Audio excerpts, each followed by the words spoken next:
Hello and welcome to the program. This is Luke Hunt for The Diplomat, and with me is Marissa Carruthers, a very well-known travel writer and journalist who has spent much of her career in Southeast Asia. And as we all know, we're living in difficult times with the COVID-19 pandemic, which has severely restricted travel across the region and the rest of the planet. Marissa, times are tough. Hi Luke, it's a very, very tough time for everyone, especially in the tourism and travel industry. I mean, as we know, the majority of planes have kind of been grounded since mid-March. Kind of some talk that some countries will kind of lift restrictions and flights will start from the end of this month to the middle of July. But it doesn't look very hopeful, to be honest with you. I don't know how many people are immediately going to be wanting to jump on aeroplanes and kind of go on holiday. There's obviously still lots of kind of restrictions that are being talked about, like social distancing on aeroplanes, whether that can work. Will people feel safe on aeroplanes? How are we going to manage airports and queues in airports? What's the price of flights going to be? And of course, you know, are people going to have expendable income? Right. One of the big issues is that countries are withdrawing into themselves, which is kind of very much against the globalisation trends of the last 20 years. And now we're seeing each country impose different restrictions. For example, we're in Cambodia at the moment, and to get into the country, you have to have a medical certificate 72 hours before landing. If anybody coughs on the plane, it could be 2 weeks in government accommodation, which is not exactly 5-star. And there seem to be different rules applied to different countries. I mean, I'm also wondering if this creates a lot more scope for travel writers, because travel is, again, difficult to do. We haven't seen anything like this in decades. So how do you see the travel writers industry going? And it's going to take a lot of legwork just to find out what are all these countries doing and how can you link flights up to get somewhere or little alone where you want to go or be. Yeah, I mean, obviously at the moment, as a travel writer, I've been stuck in Cambodia since mid-January, and I'm not really sure when myself or anyone else is going to be able to kind of leave the country and go and explore different destinations. There has been a lot of talk about kind of creating travel bubbles between certain countries, so that would mean that, you know, you wouldn't have to do a 14-day quarantine, which would make it much easier, because I mean at the moment, if I'm traveling somewhere for 5 days to write a story, then I don't want to have to spend 2 weeks in quarantine in that kind of destination. So I think that's kind of how travel will start, and there is a lot of scope for travel writers as well, because people, even though, you know, as I said before, there'll be a lot less kind of expendable income. People, after being in lockdown for so long, are going to want to seek to kind of go on holiday. So I think there's a lot of potential, especially for remote destinations. Obviously in Southeast Asia we have so many kind of islands where, you know, I think no one's going to want to necessarily go to a big city with big crowds anymore. So I think there's a lot of opportunity for remote destinations, ecotourism, which has obviously been a big buzzword for a long time. I think that'll kind of excel quite a lot. People looking to go to private islands or just kind of tropical islands. A lot of potential in Cambodia for things like Mandalkiri and Ratnakiri and those kind of destinations that haven't been explored so well up till now, but you know, there's a huge potential for those kind of. Right. I'm under the impression by what you're saying that short-term travel is out. Those kind of weekends away are impossible now. So if quarantine is required, it means you need to go away for a month, perhaps 2.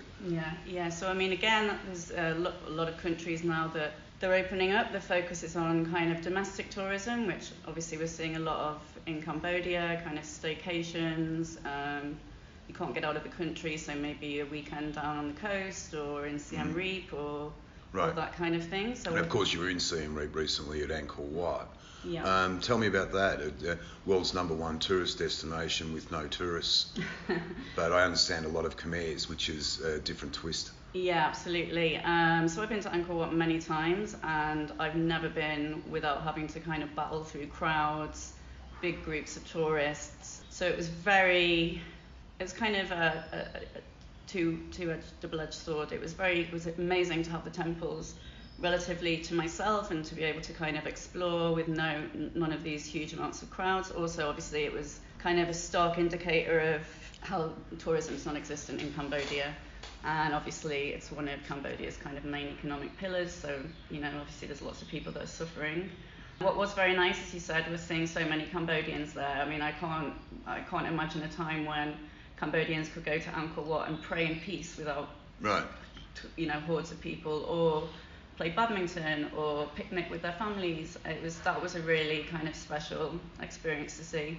But like I say, quite stark seeing the temples and Siem Reap completely shut down. That was very sad. I understand there's sort of the numbers of foreigners going there can be measured in the tens, which compares with hundreds and hundreds of thousands last year, when I think last year the numbers were about 2.4 million and gate takings were about 160 odd million dollars, which is for a country like Cambodia, it's a big contributor to the economy. Sure, yeah. I mean, when I went a couple of weekends ago, I went early afternoon and I asked the woman at the ticket counter how many people had bought tickets, and she said between 30 and 40, and I mean that was like 2 o'clock in the afternoon. So right. Normally I would imagine this time last year, it'd be in the thousands that they... Sure, I remember taking relatives up there over a year ago, and it was difficult for senior citizens to be standing in those queues. They were very long. Yeah, absolutely. Cambodia today just announced that another move, which, it's good that they're doing the testing on arrivals and that kind of thing, but now they're saying that international arrivals have to pay, I think it's $5 to get from the airport to the testing centre, $100 for the test, $30 a day for 3 meals a day, and between $30 and $75 a day for quarantine. So that's, right. It's another hit. It's another massive hit, because who wants to spend 14 days in quarantine but then end up spending, hundreds of dollars to do so?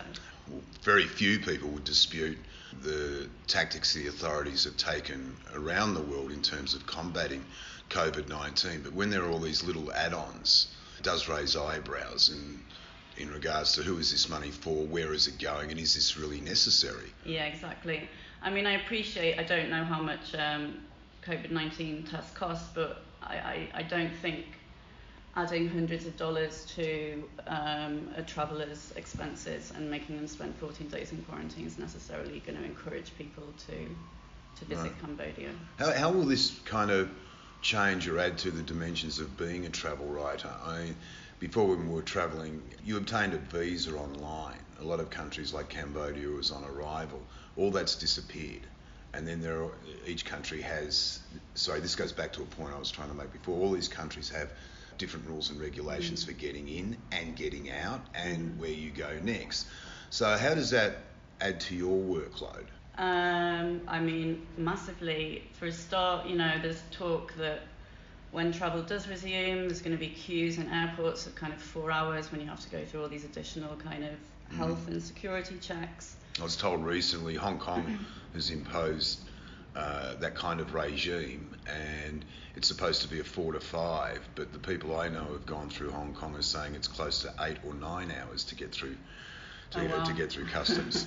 So yeah, I mean, if I'm having to travel somewhere for 2 or 3 days, I don't want to have to spend 8 hours in an airport. And then if I have to transit, does that mean I have to spend another 8 hours in an airport? So it's going to take me a day to get there. Mm-hmm. Then am I going to have to go into quarantine, then spend another 8 hours coming back? Then am I going to have to go into quarantine when I come into Cambodia? Because obviously I'm not a national.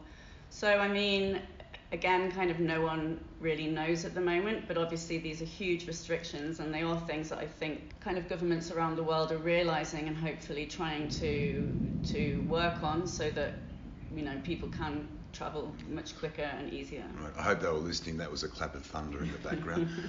Cast your mind back to pre-COVID, say December, early January this year.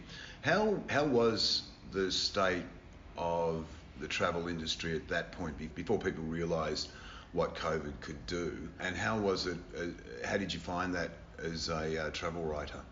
Pre-COVID, I think travel was, people love travel. People have a lot more money to spend on travel. Travel's a lot cheaper with budget flights and kind of a lot of competition, destinations competing with one another. So, you could easily go away for a few days or longer and it would be kind of affordable. Lots of people wanted to do it. Lots of escapism from your reality. So I feel like it was kind of an industry that was constantly growing. Obviously, it's completely shuttered now. I don't think really, and speaking to a lot of kind of industry experts, they're saying it's probably not going to start getting back on track until summer next year. Yeah. And for countries like, say, Cambodia, Laos, Myanmar, these are countries which basically require at least 2 flights to get there. You need to fly in via Bangkok, Singapore, Hong Kong, perhaps KL, and all of these countries have had chronic issues with COVID-19, unlike in Cambodia and Vietnam and Laos. Actually, Indochina has fared quite well. How do we negotiate transiting? I have not seen anything written or heard of in terms of how do I negotiate going through Bangkok customs and transiting from one country to another. I'm not going through customs. Am I allowed into the airport? People don't know. Yeah, I mean, I think, and that's again, I think a lot of plans are being designed around that at the moment. I know a lot of airports, big transit airports, kind of cash in a lot on the transit traveller. You know, they'd issue like day visas. So, for example, if you had an 8-hour layover in Singapore, you could go into Singapore, kind of look around. I don't think that they'll be doing that for a very long time. Probably it will literally be you transit, you stay in the airport, you don't leave. There might be a special kind of transit area or whatever. But right. Leaving COVID aside for a minute, what is your choice destination? What would it have been in December last year? And if you could get there now, how would you do it? So actually I had quite a few things planned for this year. I was actually going to travel Central Asia for 3 months, which obviously in the Stan countries. Yep. In Southeast Asia, I've never been to Northern Laos before, so that was kind of on my list. How would I get there now? Laos might be vaguely possible if the borders reopen, but they're still talking about 2-week quarantines if you cross a land border. Yeah, exactly. So I don't particularly fancy a 14-day quarantine. So I mean, personally for myself, and this breaks my heart because I love travelling, I'm probably not going to travel to a destination where I have to spend 14 days in quarantine. Right. So until that, until these travel bubbles are kind of organised or these kind of restrictions are lifted, then I don't want to have to go and spend 14 days in another country's quarantine. Sure. You're talking more about ecotourism. What are some of the better off spots? I mean, Cambodia has been losing them one after the other over the years, but the Cardamons does come to mind. Vietnam, Northern Laos, as you mentioned. Where do you see the growth potential if the world can sort out its COVID mess? I think there's a lot of potential in Myanmar actually, and they're focusing a lot on ecotourism and kind of community-driven tourism. Whereabouts in Myanmar? It's a big country. Yeah, it's a big country. There's a lot of stuff going on in Pa'an, which is kind of nearer the Thai border. Down south with all of the islands, there's I think the Mergui Archipelago. In the Andaman Sea. Yeah. So that was closed off for many years until quite recently. So there's quite a lot of still very remote. There's a lot of kind of good projects going on there. And again, that kind of fits into you can go to do the island hopping, you can go and stay on an island with no one else there, you can kind of do your social distancing quite easily. Where else would I say? Like the Philippines, they've got a lot of tropical islands, and I think especially after the whole Boracay disaster, the government's kind of doing... And that was a mess. It was an absolute mess, yeah. I remember being there, I thought it'd be 20 years ago, now it's more actually, probably 25 years ago. And they were warning then of the mess that was to come, and of course we saw that in Thailand and PP and the beach, which made headlines. Some of these beaches might be getting a bit of a respite at the moment from the tourism. It could be a good thing in a silver lining kind of way.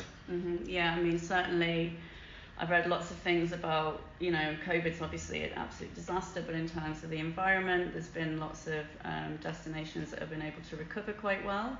I saw photos of dolphins in Rome in the rivers there. You see kind of even just air pollution 10 days in after lockdown in certain cities. You can see the sky again. You can see Mount Everest from Kathmandu now. Yeah.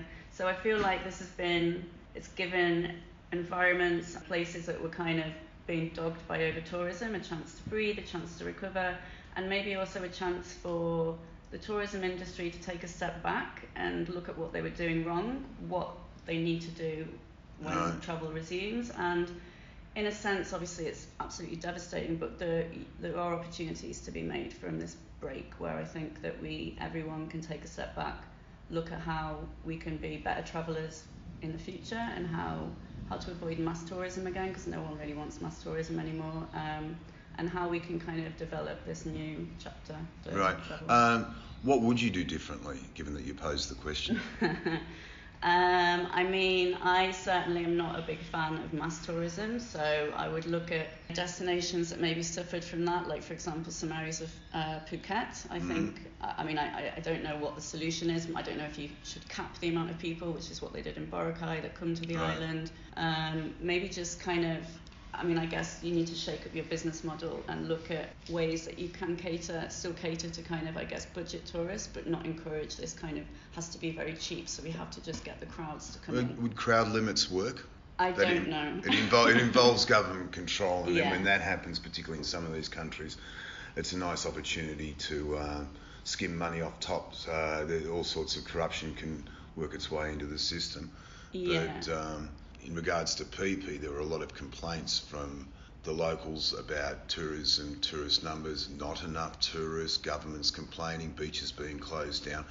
But what a lot of people didn't really point out at the time, including journalists, was the people on PP who were complaining weren't actually from PP. They kind of inhabited the island after everybody was wiped out during the tsunami. Oh, wow. And it's kind of, there's all sorts of hidden politics when it comes to money coming in and where does it go, and in terms of restructuring, reforming the tourism industry. It has enormous implications for countries like Thailand. Yeah, sure. And there's also the debate that if you start capping numbers or charging people, then are you not allowing a whole kind of segment of society to go on holiday? I think people need to look at the value of certain tourists as well. For example, there's a few countries, I think Thailand was one of them, who banned the $0 tour packages from China. There's no point having hundreds of thousands of people crowding somewhere, visiting a destination, potentially ruining it or having some kind of environmental impact, and they're not actually putting any money into it. They certainly stress out the environment. Yeah, for sure. And if they're not helping or adding to the local economy, then it's not really of a benefit to a destination, apart from it makes their arrival numbers look higher. So I think that's one area that can be looked at, kind of getting rid of these tours that are of no value to the local economy or the local environment. Is it possible that we could see the return of the backpacker? They have been absent for a long time, and I suspect social media and the way the millennials, or certainly the next generation after the millennials, is a very different mindset. And with backpackers, a lot of people complain, they don't spend enough money, they're cheap, they're great unwashed kind of mentality. But the money they did spend was with locals.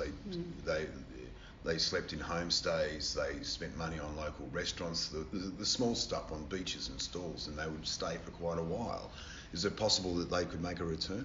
Yeah, actually, I personally think that backpackers will probably be one of the first kind of segments to return, because they tend to be a bit more adventurous.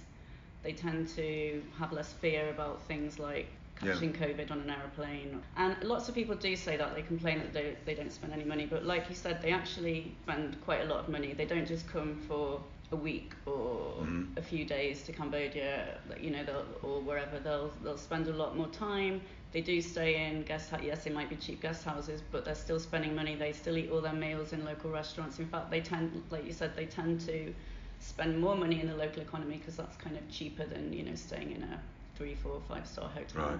Yeah, so I definitely think they'll come back. I think they're, especially in Southeast Asia, they've got the whole kind of circuit. So they're definitely beneficial to this region, and I do think they'll come back. And they kind of suit that the demands of the time, in that if the environment with COVID is going to be more suited for people who want to spend, or it's going to limit it to people who are happy to spend a month, 2 months away, and that backpackers, they can often take off for a year or two, so they wouldn't be as concerned about quarantines as your ordinary tourist from Europe. Yeah, absolutely. Perhaps. And I mean, I'm also a member of a travel group on Facebook, and it's got millions of members, and I'd say every day people are posting saying, as soon as I can get on a plane, I'm getting on a plane, I'm getting on a plane. And Right. these are kind of, a lot of them are backpackers, and they've obviously had their travels cut or whatever, you know. So yeah, I think that they will be a kind of strong segment. So how significant is that chunk of the market? I would imagine it's quite significant.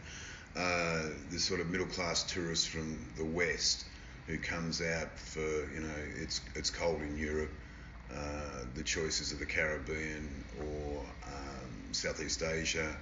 We've got 2 weeks. I guess they will largely disappear, and they were an enormous chunk of the market. Yeah, I mean, in Cambodia, the tourists from the West had started to go down a little bit last year, but yeah, obviously they will come in the winter months. They'll spend some time here. They will spend money here. They might visit a few countries here. And again, speaking to kind of industry experts, they're not really expected to start coming back until the end of 2021. Right. So it's kind of, we could see a mix of the high end with lots of play money, and the other end of the market of backpackers and not much in between except for the locals who are happy to travel within their own countries. Yeah, and I think obviously because the kind of long haul market isn't expected to come back until the end of next year, lots of people are having to rethink their business model. At the moment, when people can't travel in and out of the country, they're trying to think, how can we capture the domestic market? Next, it'll be regional. So I think, you know, people will be looking at trying to get long weekend or short breaks from Thailand, from China, from Japan, from Vietnam. So kind of regionally first, but yeah, they're not going to stay for the 2 weeks that the kind of Western market would, and they're not going to spend the same amount of money, but I guess you have to start somewhere. So in a perfect world, if the coronavirus was to be dealt with and everything was back to normal, how do you think the industry will fare? Has travelling, there's always been that distinction between being a traveller and a tourist, but is it an industry that's going to start with a blank canvas and kind of reinvent itself? One thing that sticks in my mind has always been, traditionally tourism industry has been full of fly-by-nighters. I think that's improved a lot over the years, but how do you think it would fare if we woke up tomorrow and there was no COVID virus? I think where would you start? Where would I start? Well, I think if we were to wake up tomorrow and there was no coronavirus, I think very quickly everything would go back to normal. Yeah, I don't think there's been, I know it's been 6 months, but I don't think there's been kind of that much of a time for it to have changed that dramatically. If we're talking about next year, yeah, sure, I think, right. You know, having said that, I think, of course, we will emerge a very different tourism industry, because who knows what hotels are going to be open, who knows which restaurants are still going to be open, you know, so there's obviously a lot of businesses that unfortunately won't reopen. Well, I've seen that in the streets here in Phnom Penh, where people have remarked to me that, you know, the lockdown's over, people can reopen. Why haven't they reopened? And my response was, because they'll never reopen. Yeah. They've closed. Yeah. I mean, obviously you live in Phnom Penh as well, and things are kind of getting relatively back to normal here. What was really surprising for me was when I went to Siem Reap, and literally on a Saturday night there was 3 or 4 places open in Siem Reap. Right. The whole of Pub Street was closed. It was pitch black, and I have to wonder how many of those places, even if travel was to resume tomorrow, how many of those places have got the capacity to reopen. I don't think Right, I remember, I think we're only into the 2nd or 3rd week of the COVID virus here, and 200 businesses in Siem Reap closed over one weekend, which also says to me that they don't have much of a business model. Yeah. That, I mean, if you can't survive, okay, 6 months is becoming a long period, a year is a long, long time, but if you can't survive a couple of months in any industry, you're not really in business. Yeah, that's very true. I mean, also on the other kind of side of the coin, I think Siem Reap was also very oversaturated with restaurants, bars, coffee shops, hotels, and I know a lot of them were struggling even pre-coronavirus days. So it's no wonder that a lot of them kind of shut within the first 2 or 3 weeks. But I mean, yeah, you're right. Surely as a business you should operate and be able to at least have enough money to survive. Yeah, you're right. 6 months, no, but 3 months at the very least. Right, and then on top of that, you also have the politics of some of these countries. I mean, Thailand's still suffering from the coup and has a military government. Cambodia is a one-party state. It's an authoritarian regime. Communist Vietnam and Laos remain unchanged, but particularly say with Cambodia, after the elections in 2018, there was a massive drift away from this country because of politics. And I suspect that a lot of people are going to have to reevaluate this and ask themselves, do they want the tourists back or not? Because the COVID virus is going to force a reassessment of a lot of things, including the money coming in, the financial, economic implications, but also the political implications as well. Yeah, sure. I mean, yeah, as you say, after the elections, there was a huge drop-off of tourists from the West. They don't really want to come to a country that's kind of maybe not so politically stable. There's not a democracy. You know, there was lots of incidents that occurred before the elections that were obviously reported in the West, and, you know, that doesn't sit Newspapers were closed. NGOs were thrown out, politicians were banned and jailed. Yeah, so all that kind of thing, I think, is definitely not positive for Cambodia. But I also feel that, I wouldn't say the tourism industry, but certainly the government for the last couple of years have been putting way too much emphasis on trying to get tourists from China. I think that by obviously this has changed now with COVID, but I think they wanted to get 7.5 million annual tourists from China this year. And like I said before, okay, you've got the figures, but a vast majority of them aren't valuable tourists. So right, this goes back to the zero-sum tourism game. Yeah, so I feel, I mean, I can't speak for the government, of course, but if they decide that they want to get back Western tourists, then yes, they have to make some kind of adjustments to the way they run the country. But I don't know if that's going to happen. It can be a very tricky subject, talking about governments in this part of the world. But on that note, Marissa, thanks very much. Once COVID is over, it will be a brave new world. Yeah, and I hope that we can bring something positive out of this and learn some lessons from the mistakes we made before COVID. Okay. Marissa Carruthers, thanks very much. Thank you, Luke. Bye-bye.